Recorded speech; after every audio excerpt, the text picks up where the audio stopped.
I should have listened to Jessica when she insisted we go to the movies instead of the carnival. I should have paid attention to the knot in my stomach when I looked up at the 200-foot-tall Ferris wheel dominating the Aventura Mall Carnival. But I, Emily Carter, have always been stubborn when it comes to living in moments that feel special. I can't, Em. Seriously, I can't.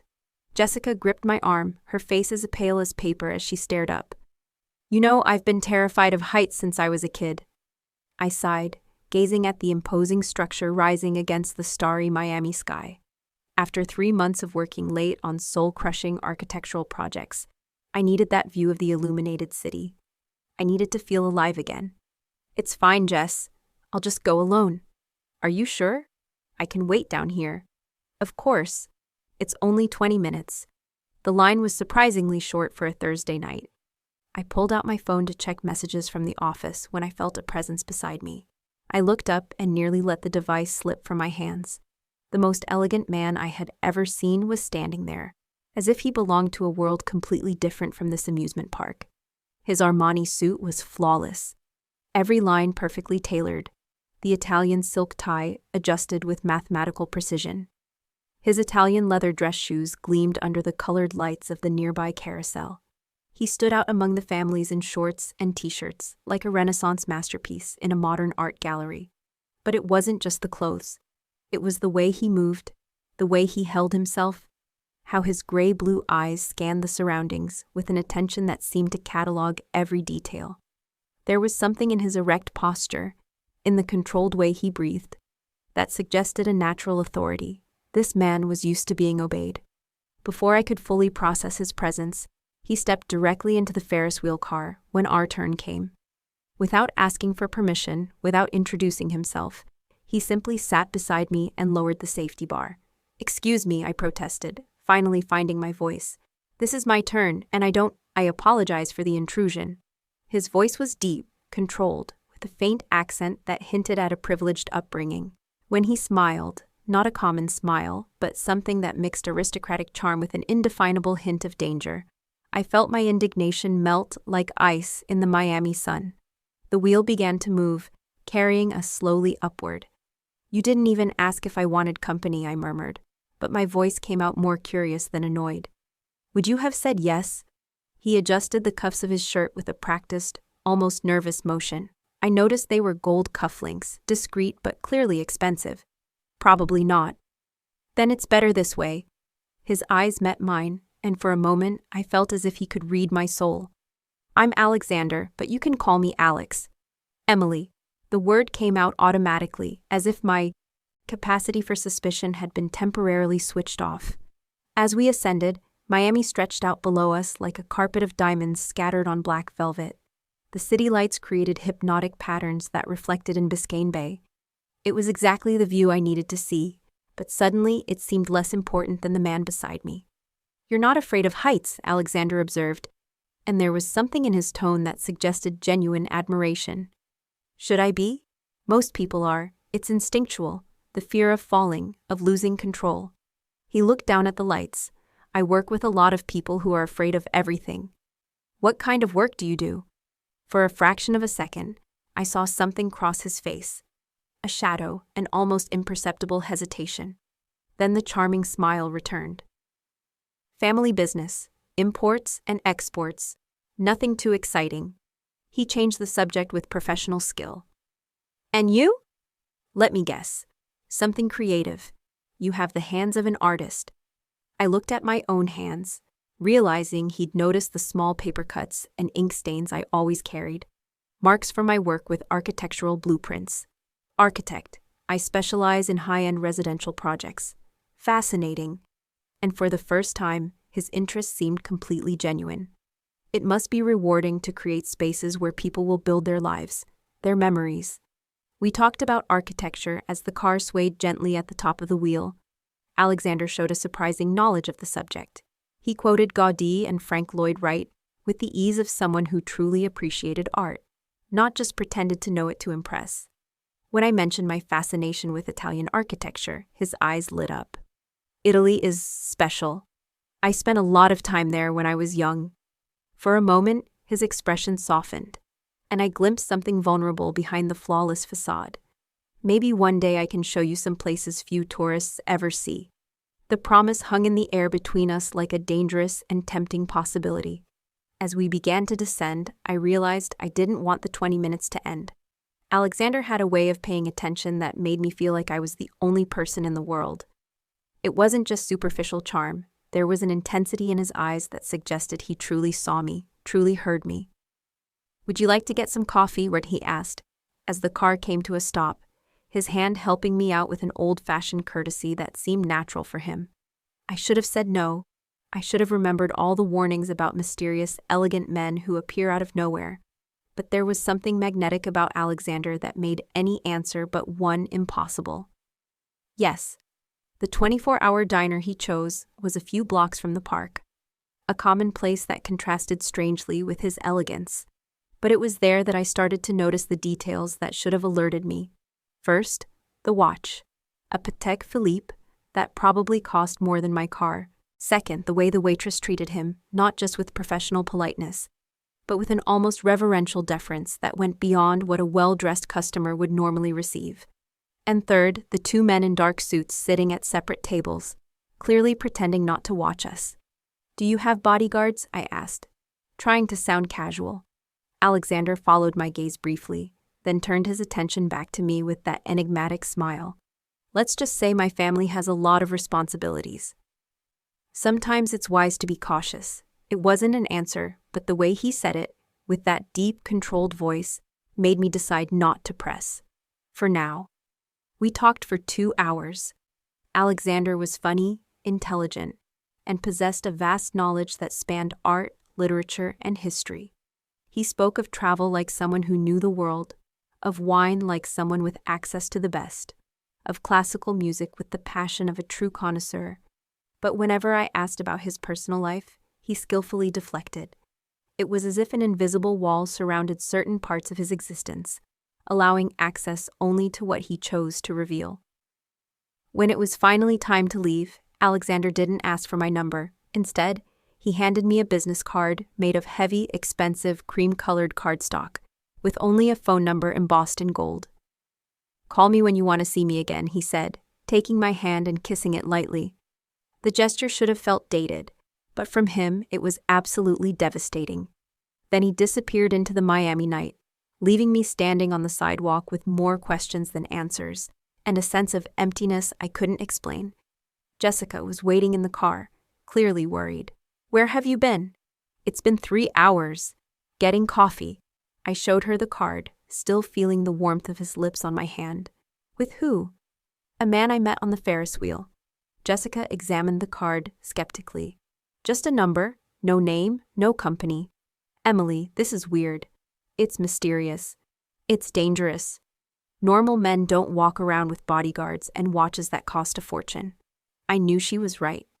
I knew Alexander was hiding massive secrets. I knew I should throw the card away and forget those gray-blue eyes that seemed to hold the mysteries of a world I didn't know. But 3 days later, when I finally found the courage, I dialed the number. He answered on the first ring, as if he'd been waiting. Emily, just my name, spoken in that deep voice, was enough to make my heart race. "Would you like to have dinner with me tomorrow night?" "Yes," I replied without hesitation. "Zuma, South Beach, 8 o'clock. I'll pick you up." And just like that, with a 30-second phone call, I sealed my fate with a man I knew absolutely nothing about, except that he had the power to make my world feel small and colorless in his absence. The next night, when I heard the doorbell at 7:45, military punctuality, I opened the door to find Alexander even more devastatingly elegant than before. This time, he wore a navy blue Tom Ford suit that seemed molded to his body, a silk tie that perfectly matched his eyes, and he carried a single white rose. "For you," he said, offering the flower.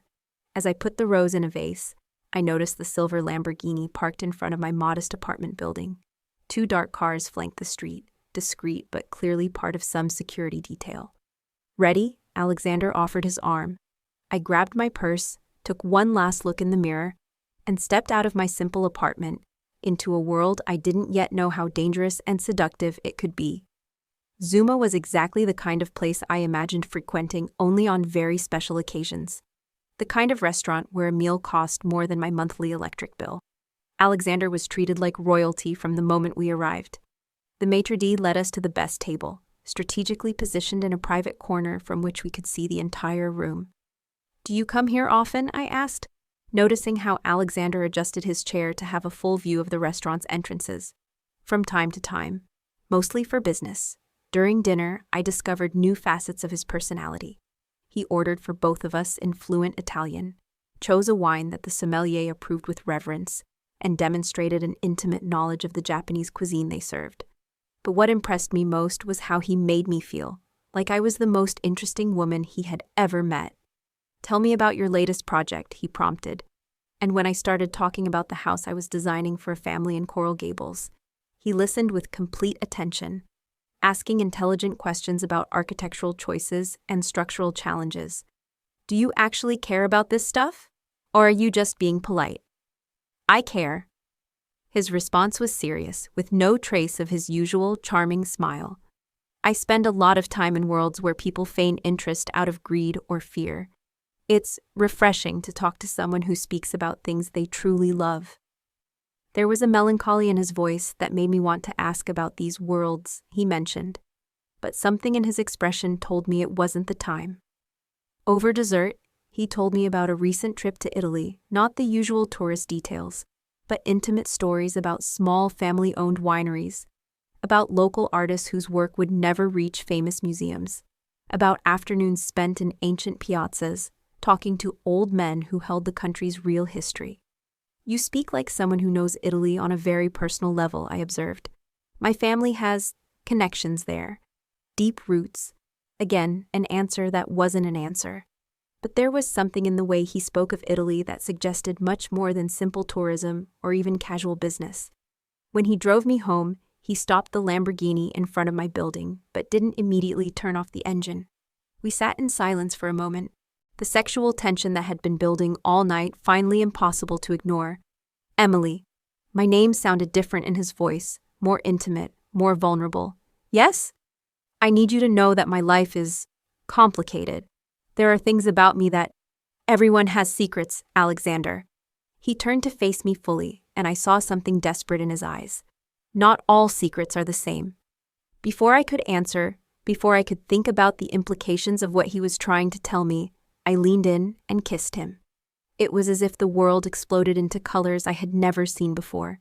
His lips were firm, warm, and when he deepened the kiss, pulling me against him, I felt like I was falling from a height far greater than the Ferris wheel where we met. When we finally broke apart, we were both breathing heavily. "This is dangerous," he murmured, his forehead resting against mine. "I know." "You don't, not really." "Then show me." He looked at me as if I were something precious and fragile that he was about to break. "I can't. I shouldn't. But you will?" A slow, dangerous smile curved his lips. "Yes, God help me, but yes." For the 3 days following our first date at Zuma, I couldn't focus on anything. Every line I drew on my architectural projects curved like Alexander's smile. Every shadow on the blueprints reminded me of the mysteries he carried in his gray-blue eyes. Jessica showed up at my office on Monday with coffee and that "we need to talk" expression I'd known since college. "You're different," she said, perching on my drafting table. "Since Thursday, you've been walking on air. Don't be dramatic." I looked him up. She pulled out her phone. "Alexander." I only found vague references to import-export companies. Nothing about the man himself. No social media, no photos from events. For a guy who clearly has enough money to dine at Zuma every week, he's suspiciously invisible online. I stopped drawing. I had done the same obsessive search over the weekend. Maybe he just values his privacy. Or maybe he has reasons to stay hidden. Jessica took my hand. Men like that, rich, mysterious, with security details, are usually involved in things normal people like us don't want to know about. You're being paranoid. I'm being careful. There's a difference. But when my phone rang that afternoon and I saw the number I had already memorized, all of Jessica's warnings dissolved like sugar in the rain. "Are you free tomorrow night?" Alexander's voice had that deep tone that made me forget my own name. "Yes." There's an exhibition at a gallery in Wynwood I'd like to see with you. Contemporary Italian art. Sounds perfect. 7 o'clock. I'll pick you up. The next night, Alexander arrived driving a metallic blue Aston Martin that reflected the city lights like a liquid jewel. This time, he wore a more casual suit, if something likely costing $5,000 could be called casual. In gray linen, his tie slightly loosened. It was the first time I'd seen him less than immaculate, and somehow it made him even more devastatingly attractive. The gallery in Wynwood was small and intimate, specializing in emerging artists. Alexander knew the owner personally, another sign that his world was much larger and more connected than I had imagined. As we walked among the paintings, he revealed a deep knowledge of art that went far beyond casual appreciation. "This is a Morandini," he said, stopping before a canvas depicting Roman ruins bathed in golden light. He died young, at 32. Very few people know his work. "How do you know so much about him?" "My family. We've been collecting Italian art for generations." For a moment, his expression softened. "My grandfather used to say that art was the only way to keep your soul alive when everything around you was difficult." There was something in the way he said difficult that suggested much more than financial trouble or common family disagreements. After the exhibition, we went to a small Cuban restaurant that contrasted sharply with the luxury of Zuma. Alexander seemed to know the place. Intimately, the owner greeted him like an old friend, and our table was strategically placed in the back, away from windows and with a clear view of the entrance.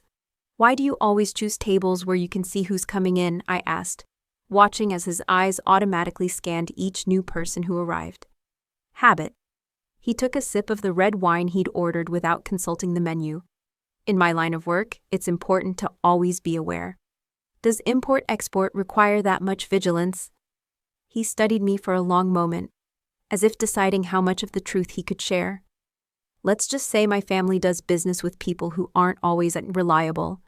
And when you inherit a name that carries weight, you also inherit the enemies that come with it." It was the first time he had mentioned enemies directly. I felt a chill that had nothing to do with the restaurant's air conditioning. "What kind of enemies?" "The kind you don't want to meet." His voice hardened for a moment. Then he forced a smile. "But enough serious talk. Tell me about the house project in Coral Gables." The change of subject was so abrupt that I understood I had touched on something he wasn't ready to share. Not yet. Over the following weeks, our dates became a delicious constant in my life. Alexander took me to places I never knew existed in Miami. A private club on the top floor of a brickle skyscraper where he was apparently a member. A small hidden cafe in Little Havana that served the best Cuban coffee in the city. Yacht trips across Biscayne Bay at sunset. Each encounter revealed new layers of his complex personality. He was incredibly cultured, able to discuss Russian literature with the same passion he showed when talking about rare Italian wines. He spoke fluent Spanish with the Cuban waiters, Italian when he thought I wasn't paying attention, and always treated anyone who served us with a genuine courtesy that contrasted with his aura of unquestionable authority. But I also started noticing disturbing patterns.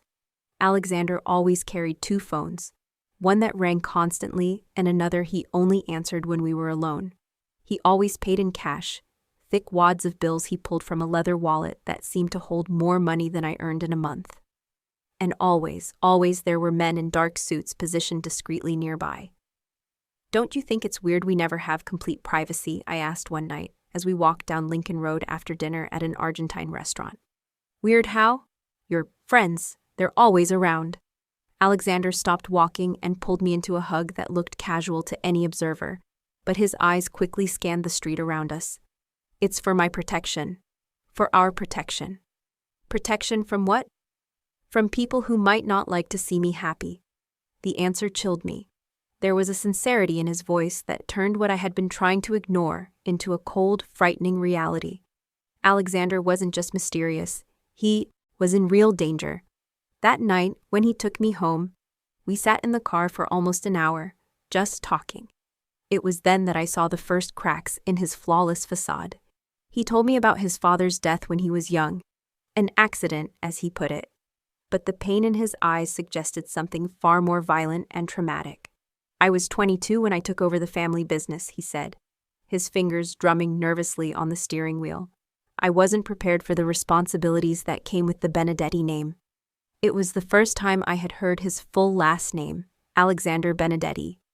It sounded Italian, aristocratic, and dangerous. It must have been hard, taking on so much responsibility so young. You have no idea. He looked at me with an intensity that made me forget how to breathe. For 13 years, Emily, every decision I make affects not just me, but dozens of families who depend on our organization. I can't afford to be reckless.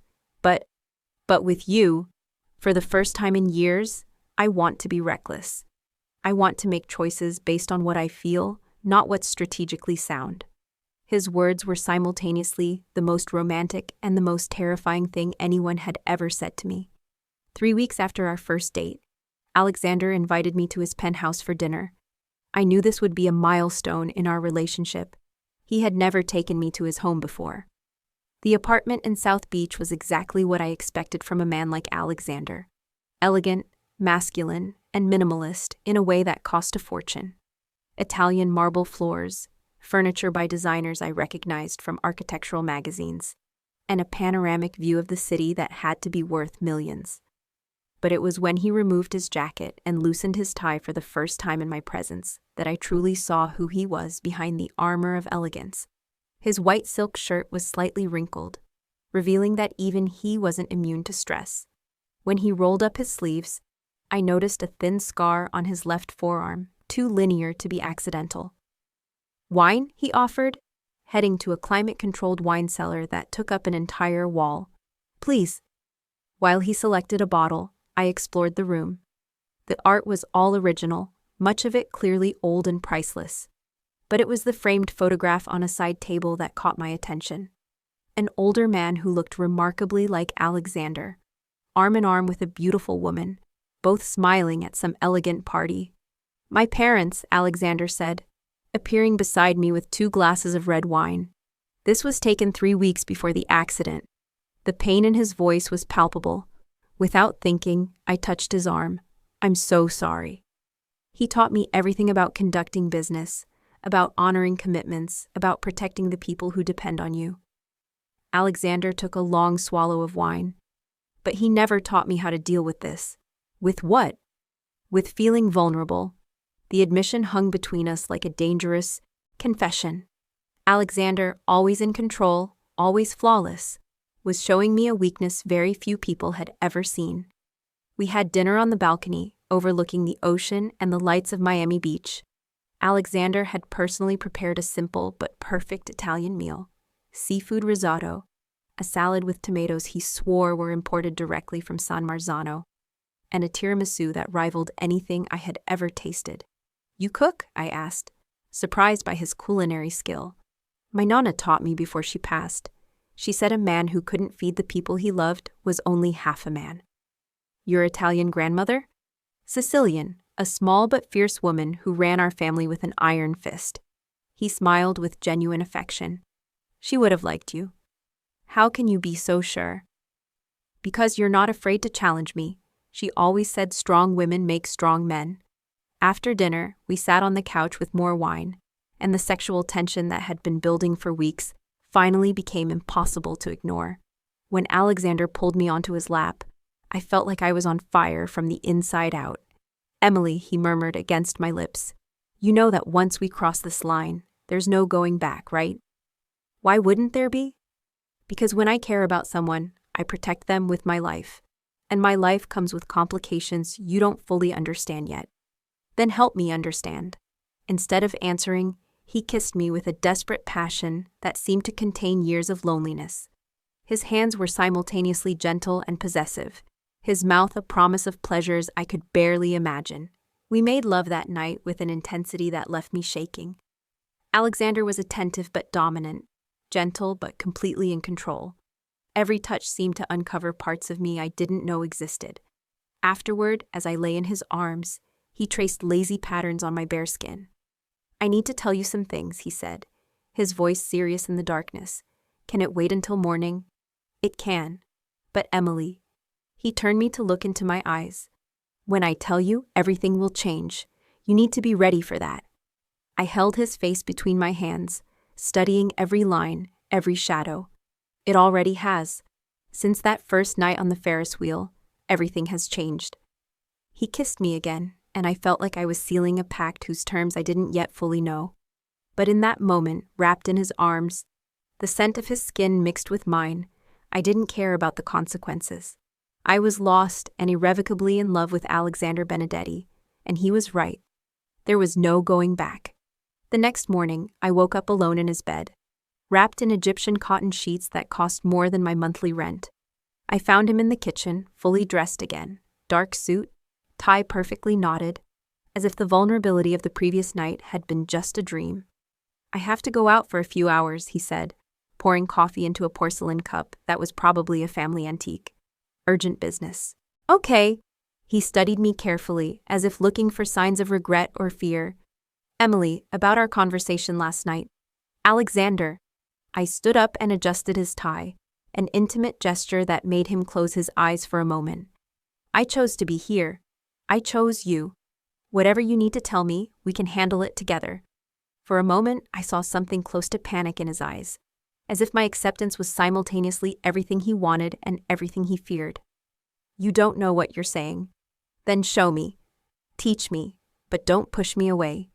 He kissed me with a tenderness that contrasted with the passion of the night before, as if he were memorizing the moment.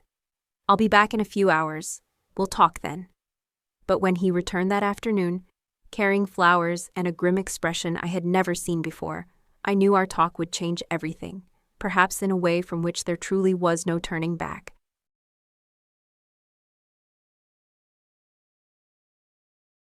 Alexander returned at 6 in the evening with a bouquet of white orchids and an expression I had never seen before, a mix of determination and something that looked a lot like fear.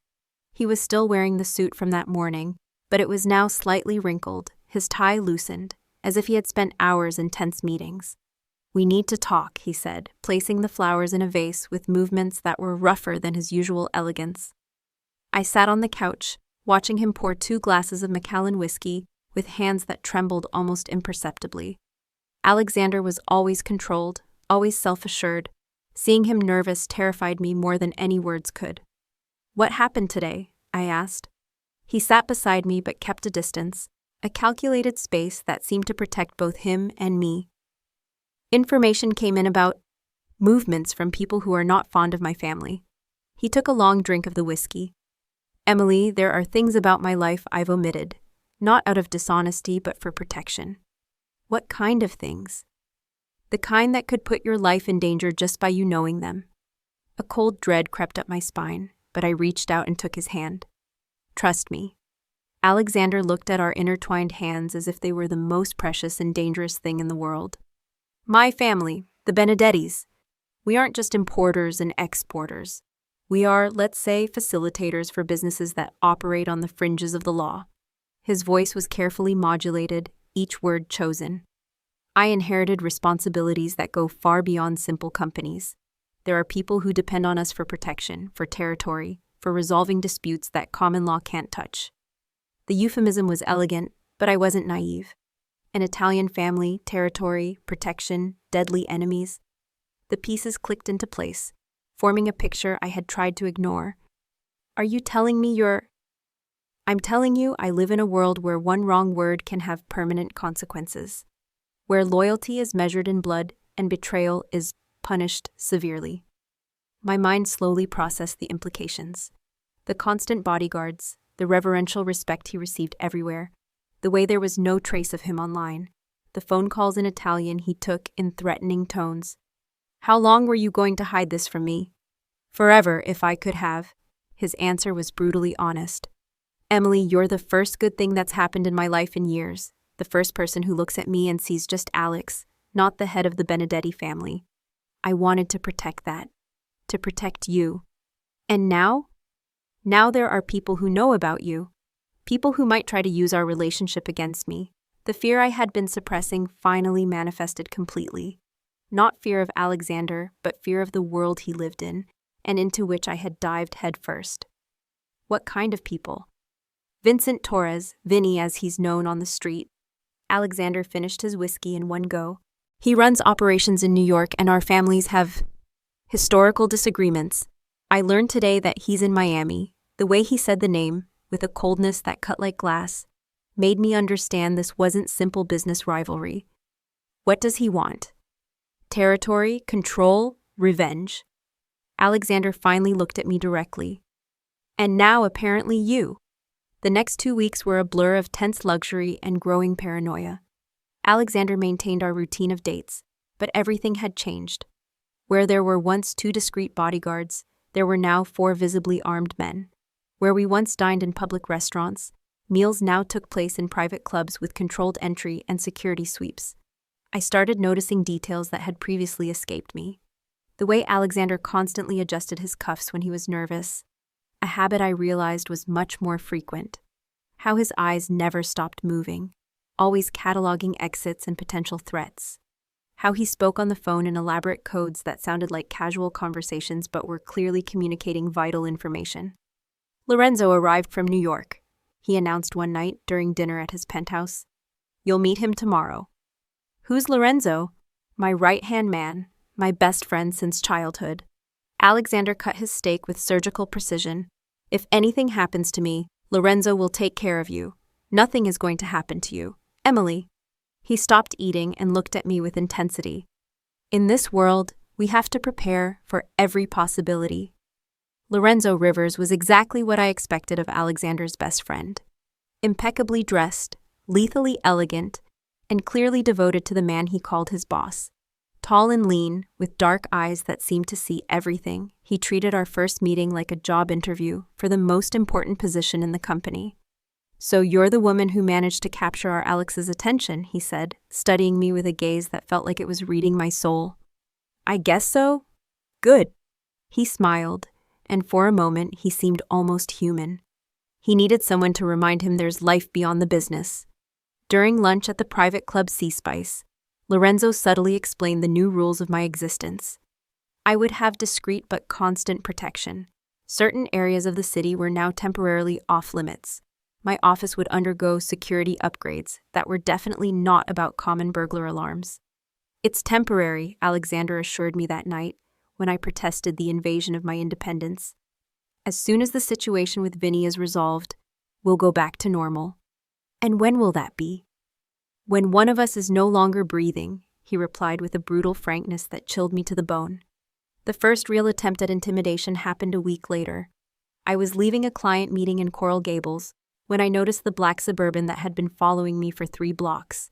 My phone rang. It was Alexander. Pull over. Now, his voice was cold as steel. Alexander, Pull over, Emily. I had never heard him shout. I pulled into a shopping mall parking lot, and before I could blink, 2 black Escalades appeared from nowhere, surrounding my Honda Civic like sharks. Men in suits exited the vehicles with precise military movements. Alexander emerged from the first Escalade like a custom-tailored storm. Even running, his suit remained impeccable, but his expression was one of pure murderous fury. He pulled me from my car and quickly checked me over, as if looking for injuries. Are you okay? Did they touch you?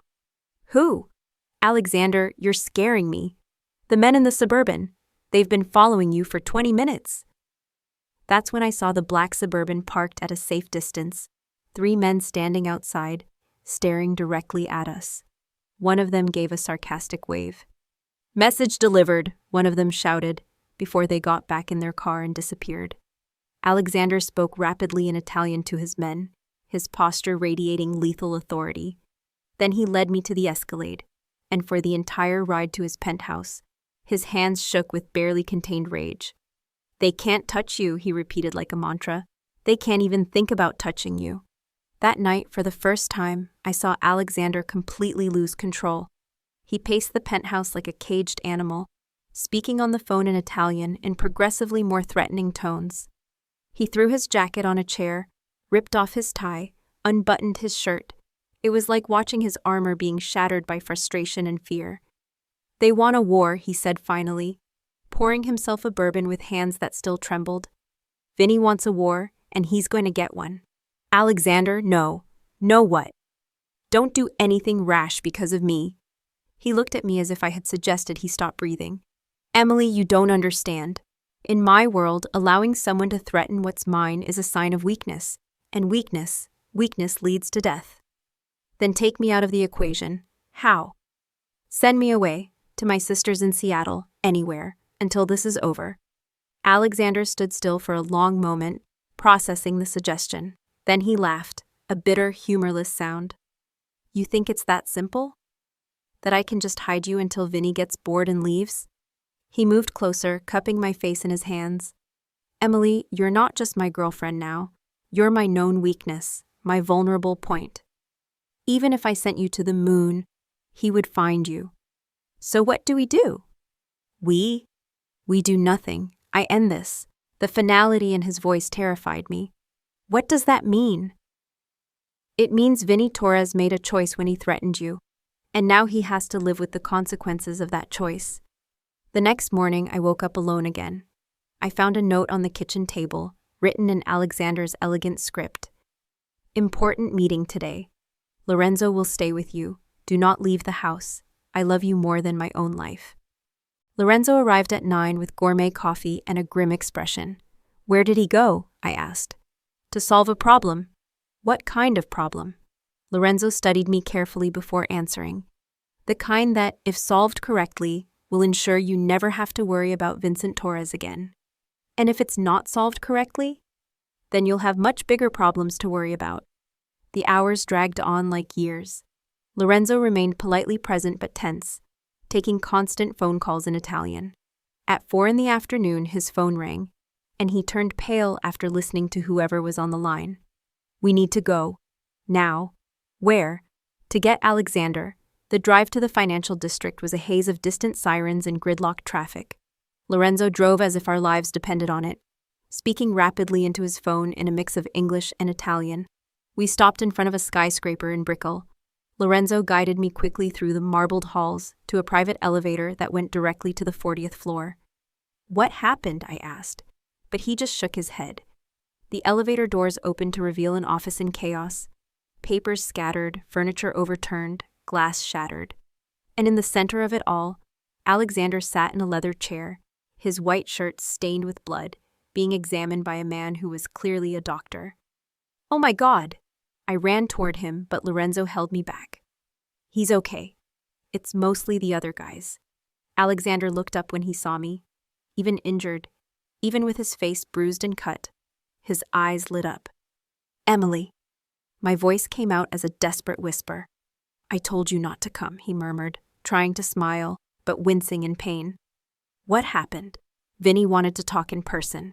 Alexander accepted help to stand, refusing the arm Lorenzo offered. The conversation didn't go as he expected.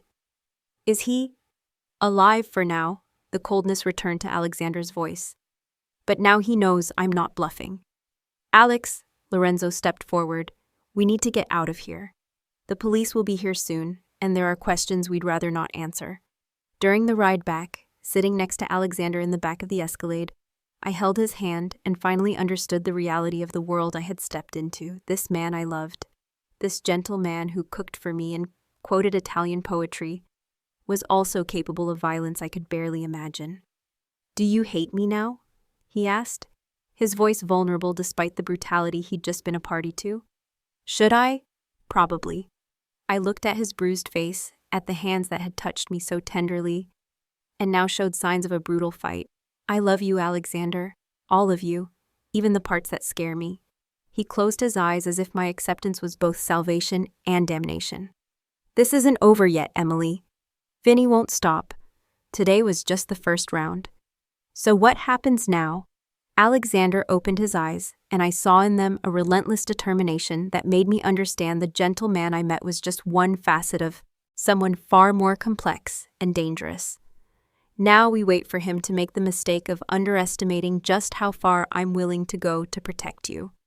That night, as we finally reached the safety of the penthouse, I knew our love story had crossed a line from which there was no return. I had seen Alexander's real world, had witnessed the brutal consequences of loving him, and yet as he fell asleep in my arms, I knew I would choose to stand by his side, no matter what came next. 3 days passed in a tense calm that reminded me of the silence before a devastating Miami hurricane. Alexander had ramped up security around the penthouse, turning our refuge into an elegant fortress. Armed men in flawless suits discreetly patrolled every floor, every entrance, every possible access point. Alexander had been different since the confrontation in the office. More attentive, more affectionate, as if every moment together could be our last. He had completely abandoned his suits at home, wearing only linen shirts and casual slacks, as if he'd finally realized the armor of elegance couldn't protect him from what truly mattered. On Thursday morning, I woke to find him already dressed, not in the casual attire of the past few days, but in a black suit I'd never seen before. It wasn't the usual elegance of Armani or Tom Ford. This one was functional, grim, made for quick movement and action. "Are you going out?" I asked, sitting up in bed and noticing him methodically checking a Glock before holstering it under his jacket. "An important meeting." He came over, sitting on the edge of the bed to kiss my forehead. "Lorenzo will stay here with you." "Alexander," I took his hand, noticing how cold it was despite the Miami morning heat. "Be careful." "I always am." "Promise you'll come back to me?" He looked at me with an intensity that made me forget how to breathe. "Emily, if something happens today, don't. Listen to me." His voice was firm but desperate. "If something happens, Lorenzo has instructions. You'll be protected, taken care of, always. Nothing is going to happen. Let's hope not." He kissed me with a desperate passion that felt like a farewell. "Ti amo più della mia vita." I love you more than my own life.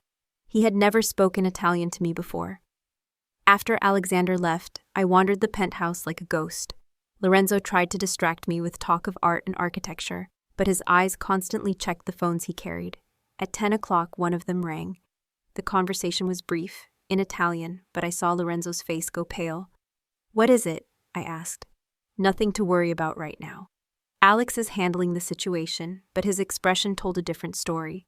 At 11:15, my phone rang. Unknown number. "Don't answer that," Lorenzo said quickly, but I had already hit the button. "Emily Carter?" The voice was smooth, polite, with a New York accent that chilled my blood. "Who's calling?" "Vincent Torres. I believe you've heard of me." Lorenzo snatched the phone from my hand, but I could hear Vinny continue. "Tell your boyfriend I have a proposal he can't refuse. Pier 19, Warehouse 47, noon, alone." The line went dead. "Shit." Lorenzo was already dialing furiously. "Alex isn't picking up." The next 30 minutes were a blur of frantic activity. Lorenzo coordinated security teams, tried to locate Alexander, and made calls that sounded increasingly desperate. I dressed quickly, knowing instinctively that I wouldn't wait passively. "Emily, you can't leave here. If Alexander is in danger, he would kill me if I let anything happen to you. And I'll go crazy if I stay here not knowing what's happening." At 11:45, Lorenzo's phone rang again. This time, it was Alexander. "Where are you?" Lorenzo demanded immediately. I heard Alexander's voice through the speaker, tense but controlled. "On my way to the pier. Vinny has Emily." My world collapsed. "What?" Lorenzo looked at me, confused. "Alex, Emily is here with me." "No, she's not. They sent me a picture of her tied up in a shipping container. Lorenzo, they took my Emily." "Alex, look at your phone's camera." Lorenzo pointed his phone at me and I heard Alexander swear violently in Italian. "It's a trap," Lorenzo said. "They used an old photo or a look-alike. Emily is here, safe. It doesn't matter." Alexander's voice was as cold as winter. "He said he had Emily. He threatened the woman I love. This ends today. Alex, don't go alone. It's suicide. Get every available man, position them around the pier, but keep your distance until my signal. Alex and Lorenzo. If I don't walk out of there, you know what to do." The call ended. For the next 45 minutes, I lived through hell. Lorenzo coordinated the operation remotely, constantly speaking with men strategically positioned around the port of Miami. I heard snippets of their communications, target on site, multiple hostiles confirmed, awaiting orders. Alexander arrived at Pier 19 at exactly noon, driving an unarmored black Audi alone, as demanded. Through the spotter's reports, I learned he got out of the car in his black suit, now tieless, his jacket open to show he wasn't visibly armed. Vinny Torres was waiting in Warehouse 47 with at least a dozen men. He had turned the place into a fortress, a single point of entry, multiple defensive positions, and clear numerical superiority. Benedetti, Vinny's voice crackled through the comms unit Lorenzo had tuned to his men's frequency. Punctual as always. Torres. Even over the radio, Alexander's voice radiated lethal authority. You made a mistake threatening Emily. What, Emily? The little lady isn't here, but you are, and that's all that matters. That's when I realized it had all been an elaborate trap from the beginning. Vinny never intended to kidnap me. He just wanted to lure Alexander to a place where he could eliminate him for good. You're dumber than I thought, Alexander said, and there was a dangerously calm quality to his voice. Did you really think I'd come here alone and unarmed? You came alone, as we agreed. Lorenzo now, Alexander commanded. All hell broke loose from 6 different directions at once. Alexander's team stormed the warehouse with military precision. Over the radio, I heard the chaos. Shouts, gunfire, orders yelled in Italian and English. Lorenzo remained by my side, his tension palpable as he coordinated the assault. East. Sector clear. West sector. 3 hostiles down. Alex, are you okay? Wounded but functional. Where's Torres? Fleeing through the south side with 2 men. Don't let him escape. The battle lasted 17 minutes that felt like an eternity. When I finally heard Alexander's voice again, he sounded exhausted but alive. Torres is neutralized. Operation complete. Alex, do you need a medic? Yes, and I need to see Emily, now. Lorenzo and I arrived at the pier as the cleanup crews were already at work. Private ambulances, removal vans, men in suits coordinating the disposal of all evidence with an efficiency that suggested years of practice. I found Alexander sitting in the back of an ambulance, being treated by a private doctor. His white shirt was torn and blood-stained. There was a deep gash on his forehead, and he was holding his left arm at an odd angle. Emily. He tried to stand when he saw me, but the doctor forced him back down. Are you okay? I rushed to him, visually checking every visible wound. I am now. He pulled me into an awkward hug with his good arm. When I thought he had you, it was a trap. I was safe with Lorenzo the whole time. I know, Lorenzo told me, but Emily, he held my face with his uninjured hand. For a few minutes, I thought I'd lost you, and I realized I would rather die than live in this world without you. Vincent Torres? Alexander's expression hardened. He won't be bothering anyone again. I didn't ask for details. I didn't want to know. Alex, Lorenzo approached. We need to get out of here. The police will arrive in 15 minutes, and the cleanup crews need to finish their work.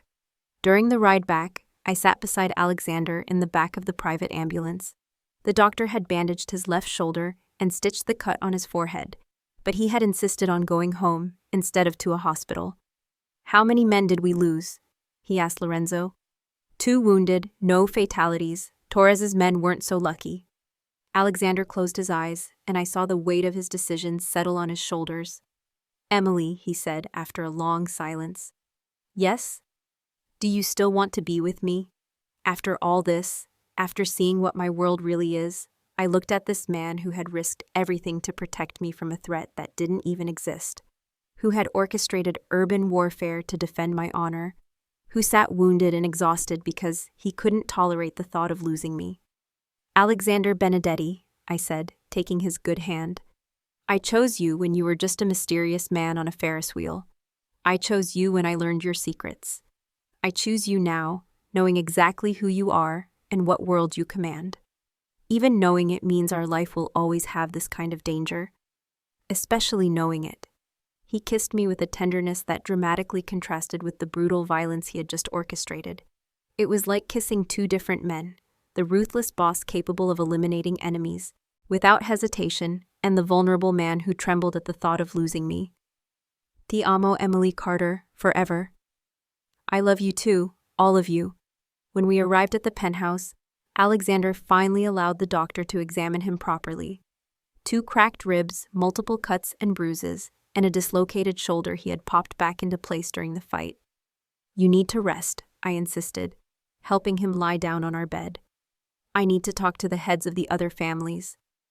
Explain what happened with Torres, make sure there's no retaliation. Lorenzo can do that. Emily, when you run an organization like ours, Alexander, I cut him off with a kiss. For one night, just one night, be just Alex. The man I love. Let Lorenzo be the head of the Benedetti family.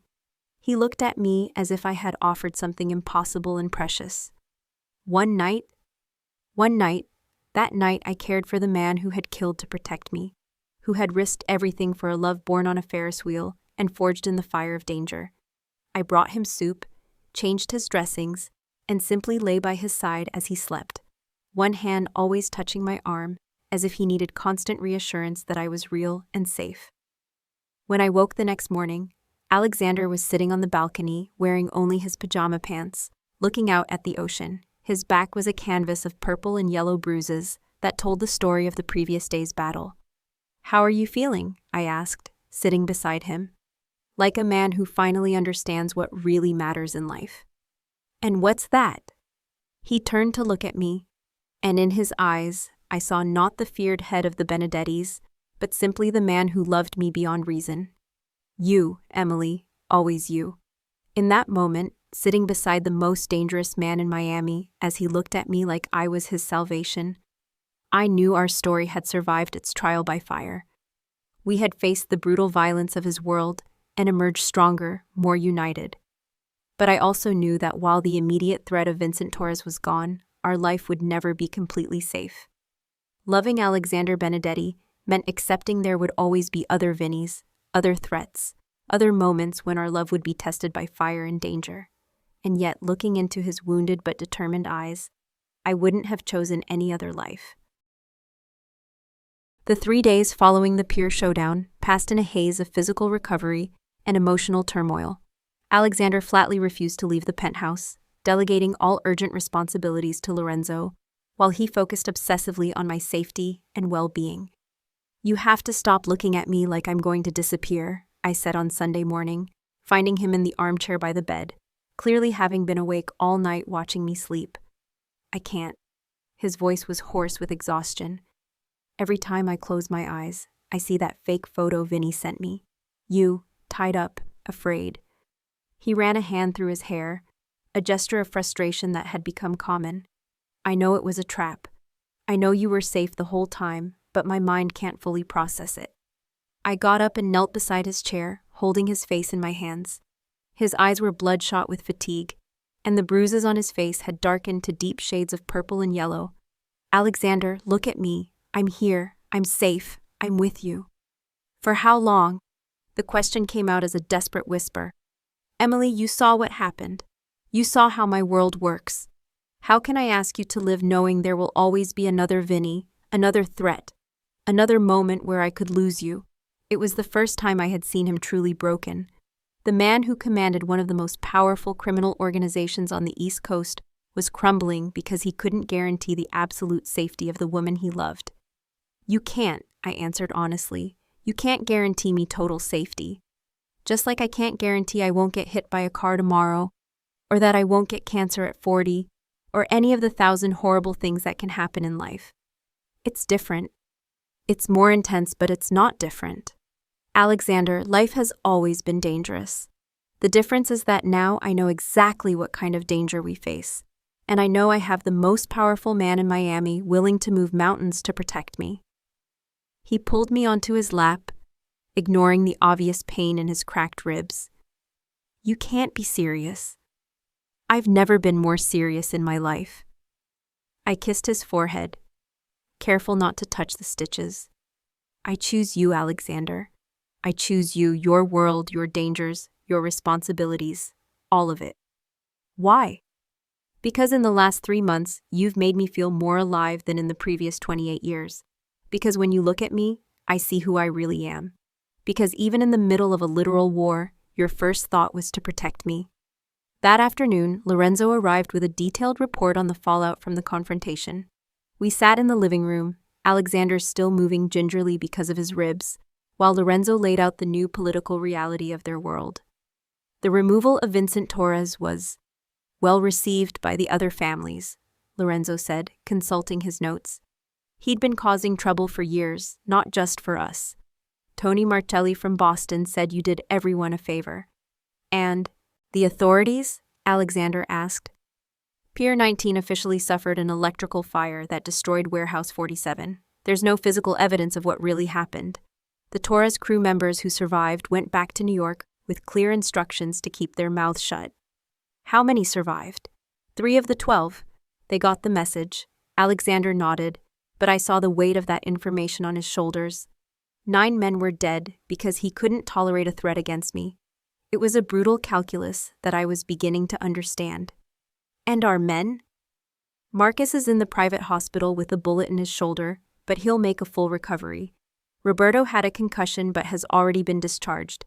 Everyone else is operational. Arrange for bonuses for their families, especially for Marcus. Already done. And Torres's operations in New York? Being absorbed by the Colombos. Without leadership, the Torres organization fragmented in 48 hours. As they discussed the territorial and political realignment following the elimination of a major crime figure, I slowly processed what it all meant. Alexander hadn't just won a war.